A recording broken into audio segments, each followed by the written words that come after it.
Khususnya kau anak muda, jangan pernah tinggalkan Tuhan. Sekali Yesus, selama-lamanya Yesus. Amin. Elia tampil beda sendiri. Bahkan semua nabi sudah disembunyikan, dia tampil sendiri. Sampai ketika di tepi sungai Kerit, dia berseru kepada Tuhan dan berkata, Tuhan, tinggal aku sendiri, orang nabi. Aku berjalan dalam kebenaran, aku membela jalanmu. Tuhan berkata, masih ada yang disembunyikan. Bayangkan saudara, semua nabi takut, 7.000 orang percaya, pemberita firman takut pada zaman itu. Sembunyi mereka karena nyawa mereka diancam. Tapi Elia berani tampil di tengah-tengah. Dia menegakkan siapa dia. Dia hamba Tuhan, dia pemberita kebenaran. Dan kita harus menjadi pemberita-pemberita kebenaran. Siapa hidup kita yang sesungguhnya, biarlah Tuhan 100% dalam hidup kita. Amin. Tidak ada yang lain, tidak ada alternatif, tidak ada yang kedua, hanya Tuhan andalan hidup kita. Elia mengandalkan hanya Tuhan saja. Karena itu dia dipakai luar biasa. Imannya tertuju kepada Tuhan. Kita kan sering kali Bapak Ibu, iman kita ditentukan dompet kita, betul kan? Kalau kita punya duit, pasti senanglah hati kita.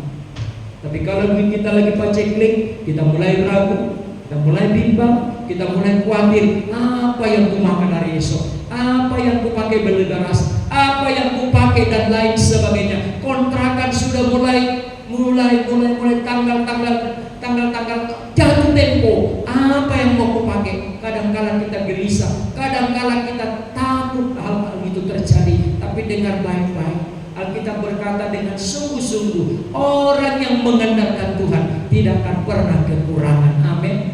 Kenapa kita kekurangan? Karena mungkin dalam hidup kita Tuhan tidaklah 100%. Elia, Tuhan 100% dalam hidup.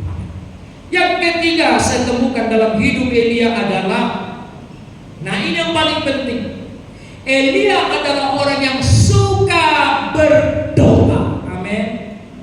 Nah, di dalam pembacaan kita di sini, karena itu Elia adalah manusia biasa, sama seperti kita, dan ia bersungguh-sungguh berdoa.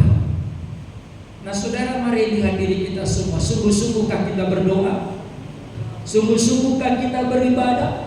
Sungguh-sungguhkah kita memuji Tuhan? Sungguh-sungguhkah kita berada di hadirat Tuhan? Elia, ya sungguh-sungguh berdoa. Kata sungguh-sungguh itu berarti serius. Sungguh-sungguh itu berarti yang utama. Sungguh-sungguh berarti hatinya ada di situ pada waktu itu. Saudara, saya mau bertanya, kita yang hadir di sini, apakah semua hati kita ada di sini? Atau ada di rumah? Atau ada di tempat lain? Ada yang seperti itu. Tidak sungguh-sungguh memuji Tuhan. Ibadah datang bengong-bengong, lihat kiri, lihat kanan. Saudara harus sungguh-sungguh memuji Tuhan. Orang yang sungguh-sungguh berarti ada kerinduan, betul kan? Orang yang sungguh-sungguh berarti merasa butuh. Orang yang sungguh-sungguh berarti yakin bahwa apa yang dia minta pasti dapatkan. Nah, kadang-kadang kan gak sungguh-sungguh kita berdoa, kita gak yakin Tuhan jawab. Kita berdoa, Tuhan berikan aku ini, tapi dalam pikiran kita berkata bagaimana caranya. Saudara berdoa supaya ini terjadi, tapi pikiran kita berkata dari mana jalannya. Elia, saudara bayangkan, dia berdoa sesuatu yang tidak mungkin dilakukan manusia.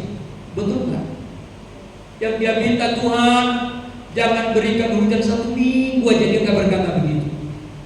Dia berani berkata hujan berhenti, 3 tahun 6 bulan namanya hujan berhenti. Oh saudara, sampai semua gersang, sampai semua kekeringan, sampai semua kelaparan, sampai semua tandus. Mereka nabi-nabi palsu berdoa, mereka Nabi Ahab dan Ijebel semua berusaha dengan Tapi hujan tidak turun-turun karena ada satu pribadi yang bisa mengontrolnya. Bayangkan saudara, satu orang. Mungkin kita ada di Indonesia, di sini ada pendeta, di sana ada pendeta, di sini doanya lain tuh bangsa, di sana doanya lain tuh bangsa. Tapi hari itu tampil hanya satu orang, Elia. Nabi yang lain sudah takut berdoa. Nabi yang lain sudah dibunuh oleh Yezebel, gak ada lagi. Tetapi dia berani berdoa. Dia tidak berkata, apakah mungkin? Dia berani berkata, turunlah api. Dia berani berkata, orang mati bangkit. Dia berani berkata, sedikit minyak dan sedikit tepung tidak akan pernah habis. Iman sebesar ini perlu dimiliki oleh anak Tuhan. Bagaimana supaya itu terjadi? Sungguh-sungguh. Kata sungguh-sungguh berarti konsisten, terus menerus sampai dia dapatkan. Artinya saudara, seringkali kan kita berdoa, ya mungkin Tuhan tidak dengar, ya sudahlah. Saudara, tidak ada keyakinan yang kuat, tidak ada kesungguhan, tidak serius dengan apa yang dia minta. Sering gak Bapak Ibu? Kita berdoa, kita nggak serius, coba-coba. Mungkin pendeta berkata minta rumah, aku minta rumah. Tapi saya mau tanya, berapa lama saudara berdoa untuk rumah? Saudara minta jodoh, lalu berdoa minta jodoh, tapi berapa lama kau berdoa minta jodoh? Kalau nggak datang-datang ya sudah berhenti. Tuhan mau kita sungguh-sungguh sampai terjadi. Ada amin? Karenanya miliki kerinduan yang besar. Elia berdoa sungguh-sungguh. Saking sungguh-sungguhnya ketika dia berdoa hendak hujan turun, dia berdoa dan berlutut, dia menyembah Tuhan.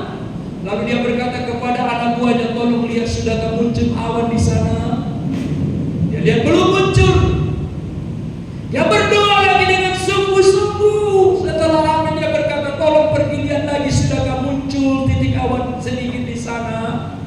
Oh ternyata belum muncul. Dia berdoa lagi lebih sungguh-sungguh. Lalu pergilah bujangnya dan melihat ke sana, sudah mulai timbul awan gelap sedikit. Lalu dia pergi kepada Ahab dan berkata, hari ini siapkan payung dan pulang secepatnya karena hujan akan turun. Bayangkan, dia tidak dipengaruhi apa yang dia lihat. Dia tetap berdoa, dia tetap mengotor sampai Tuhan dengar. Dan saya percaya saudara, Tuhan bisa pakai kita semua. Amin.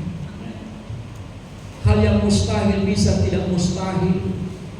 Bagi orang percaya tidak ada yang mustahil. Persoalannya iman kita terlalu kecil. Iman ditentukan dengan apa? Keseriusan.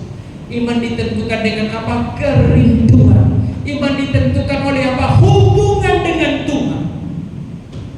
Dia hanya tahu pasti Tuhan yang mendengar. Dia bersungguh-sungguh karena dia tahu Tuhan pasti menolong. Bayangkan saudara, 20 tahun tidak ada mujizat, tidak ada kejadian-kejadian. Allah tutup mata karena berhala-berhala. Allah tidak disembah di Israel. Bayangkan 20 tahun masa pemerintahan Ahab.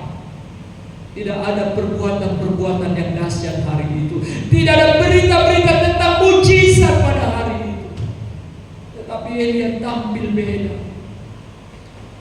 Dia harus memulai sesuatu yang baru. Dia harus memulai sesuatu yang baru. Dan itu hanya Tuhan yang bisa lakukan. Dan ternyata saudara, untuk melihat perkara-perkara yang besar, semua katakan doalah jalan keluarnya. Amin.